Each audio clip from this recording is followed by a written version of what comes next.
L'home es va resistir llançant cubells d'excrements abans que el reduís la policia i a la dona la van immobilitzar amb una xarxa al cap. Ara estan detinguts per alteració de l'ordre públic. Va ser l'últim desallotjament forçós d'aquest barri de Qingdao, on ja només resisteixen 60 famílies de les 900 inicials, que rebutgen una indemnització 10 vegades per sota el preu de mercat. L'últim obstacle per la construcció de nous edificis en aquesta seu olímpica.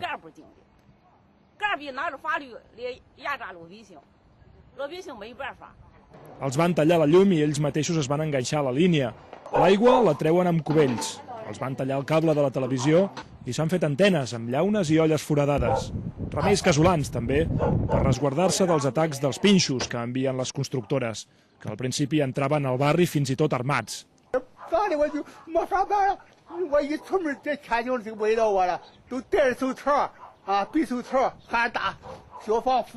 Les expropiacions injustes s'estenen per tota la Xina, fins i tot molt a prop del poble del mateix president, Hu Jintao.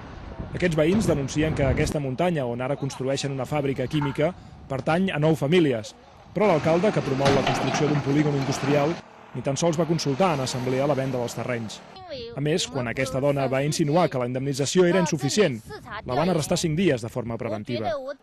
També aquí les directives del govern central topen amb els poders locals, on els especuladors tenen la llei i l'ordre al seu servei.